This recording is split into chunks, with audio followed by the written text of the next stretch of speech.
ويعني وصلتني رسائل كثيرة من يا علي يا حسين على الخاص، وهي تنم عن أدبه الرفيع ما شاء الله وأخلاقه الحميدة ما شاء الله، وعن تربية الوالدة والوالد إن شاء الله. تفضل يا علي يا حسين، وعيب عليك، استح على وجهك، استح أنت رجال كبير، عيب هذا المايك. تتكلم لماذا المهدي المنتظر، يعني كأنك تتكلم وتقول لماذا لم يتدخل في العراق حاليا وما يحدث في العراق. أبو حمد الصداع ماني قادر.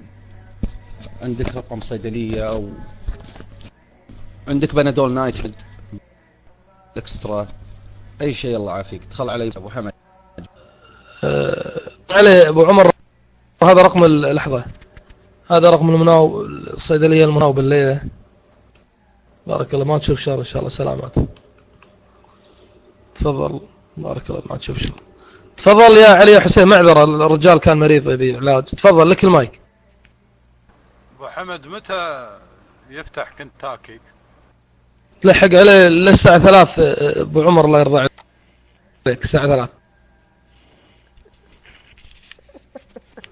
8 3 6. الله يرضى عليك، حياك الله، الله يرضى عليكم. تفضل يا علي يا حسين. أبي برجر كينج متى يفتح؟ جاوب يا علي يا حسين، متى يفتح برجر كينج؟ تفضل. آسف يا أخوان، لخبطتون، الله يهديكم. لحظة يا أخوان، رجل كان يسأل على الإمام منتظر، أرجوكم قد يقفز. تفضل. المعارض متى تفتح يا أبو حمد؟ المعارض. طيب لا أحد يقفز يا شباب أرجوكم. تفضل يا علي يا حسين. أنبا المايك، انطوني المايك نصف دقيقة. أنبا المايك. ايش في هذا عسى ما شاء الله؟ ايش في هذا؟ كأنه غرقان، تقول غرقان في دلو. مايك، أنبي المايك. الآن واضح؟ الآن اكتبوا بارك الله فيكم اخواني. صيدليات، مطاعم، اي شيء، وممنوع ابدا، يعني الممنوع اي اعلان تجاري في الغرفة، الله يرضى عليكم. مو مثل اللي دخل علينا ذاك اليوم يكتب عنده سيف اثري من عصر العباسيين، نحش علينا ابو صالح، نحش علينا. واحد يقول عنده بيجو 54 نظيفة استعمال لا يقول مخزن السيارة. يا علي يا حسين، معذرة، ارفع حافرك، عفوا يدك يا علي يا حسين. مسوي روحه ميت الظاهر. ستورم شادو، بارك الله فيك، عطى نغزة على جنبه، بارك الله فيك. قال من عس أكل وهم اللي. أرجوك تكلم بعقلائية كما يقول مقتدى الصدر، يعني تحدث بعقلائية، لا تضحك الناس عليك رجاء. يعني هل من المعقول أن الأمريكان الذين احتلوا العراق برمتها يبحثون عن أبي صالح؟ شبون فيه؟ ماذا يريدون في أبو صالح؟ ماذا يريدون منه؟ خلاص كله، البلد كله احتل. الآن نسمع من يا علي يا حسين، نسمع منك. تفضل، وجه سؤالك لمحمد. ارفع حافرك يا، يعني خليتني خروف او خليتني شيطان. ترى الشيطان له حوافر ترى على فكرة، يعني خليتني شيطان، ارفع حافرك، هذه ما تقبلها منك. ولكن يعني لحظة أنا أول شيء أعتذر، بس على فكرة يعني الحمار عندكم يعني أحد الرواة، عندكم الحمار عفير هو أحد رواة الشيعة الإمامية، وروى عن الإمام وقابل الإمام وهو من أصحاب الإمام. يعني ما أظنك أنت أفضل من الحمار عفير. صح ولا خطأ؟ فعندي أدلة أن هذا الحمار يعني كان مقربا من الإمام وكان يروي عن الإمام. تفضل، معذرة، تفضل لك المايك. عمر مثل الأخونا داخل يقول لي عطني رقم البيتزا، وما حدد، ما قال يعني البيتزا بمصر ولا بالمغرب ولا ما قال يعني لحد الآن.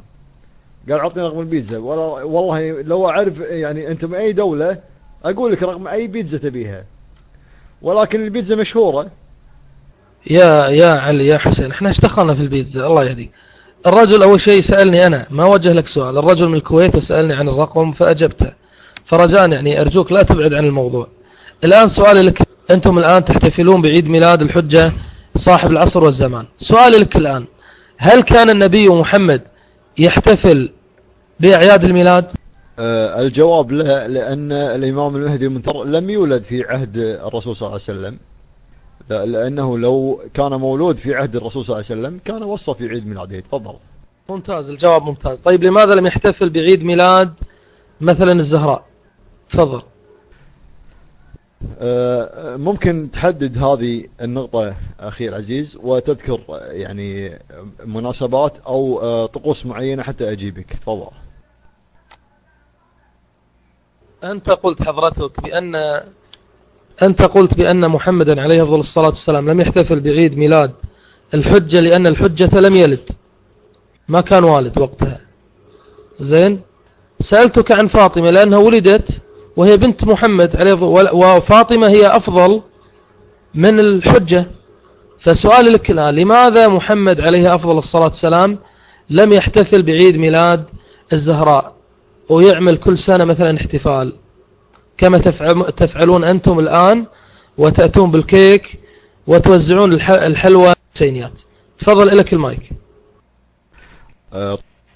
طيب أخي العزيز، ممكن تعطيني أحاديث معينة عن الأئمة في احتفال فاطمة الزهراء بضعة النبي؟ تفضل، عطني أحاديث محددة في الاحتفال، أحاديث عن الأئمة. تفضل.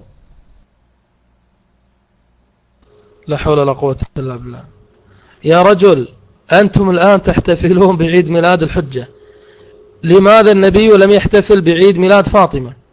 بعد لا تأخذ المايك الحين تقول ما كان في كيك قبل ولا في شموع. والله ممكن أتوقعها منك، أتوقع الآن تقول لي ما كان في شموع ولا في كيك فما كان يقدر يحتفل. يا رجل، سؤالي لك الآن تحتفلون أنتم بعيد ميلاد الحجة، وفي 15 من شعبان تحتفلون بهذا اليوم من كل سنة. سؤالي لك، من أين جئتم بهذه البدعة؟ حضرتك أنت الآن من أين أتيت بهذه البدعة؟ هل هي من سنة النبي أم لا؟ تفضل خذ المايك. أخي العزيز، أنا كلمتك عن الحجة أنه لم يولد، يعني أنت الآن تتكلم عن ميلاد الحجة أم تتكلم عن ميلاد الزهراء؟ أنا يعني لم أحتفل في يوم من الأيام في ميلاد اسمه ميلاد فاطمة الزهراء. أتفضل قول لي من احتفل في هذا الميلاد أمام الشيعة الآن. عطني الأحاديث التي تقول احتفلوا في فاطمة الزهراء من كتب الشيعة. تفضل، إذا عندك حجة معينة تفضل، ولا تتكلم على كيفك. الله أكبر. شفتوا يا أخوان، أقر واعترف بسؤاله هذا أنهم لا يتبعون أهل البيت. قال آتني بدليل من كتب أهل البيت بأنهم كانوا يحتفلون وهذا الكلام اللي احنا نقول الآن، هل أهل البيت كانوا يحتفلون بأعياد الميلاد كما تفعلون أنتم؟ إذن أنتم خالفتم أهل البيت، خالفتم محمدا عليه أفضل الصلاة والسلام وخالفتم أهل البيت. لماذا إذن تحتفلون؟ لماذا أنتم تحتفلون الآن بأعياد الميلاد؟ هذا السؤال. أنا صاحب السؤال، أنا الذي أطرح لك السؤال. لماذا خالفتم محمدا عليه أفضل الصلاة والسلام ولماذا خالفتم أهل البيت؟ أخ عمر، أنت تقول حجة ولا فاطمة الزهراء؟ الله يخليك يعني ركز شوي وياي، خلي الحجة على صوب. أنت تقول فاطمة الزهراء، عطني أي مكافأة ولا فيديو ولا صوت احتفلنا نحن الشيعة في ميلاد فاطمة الزهراء.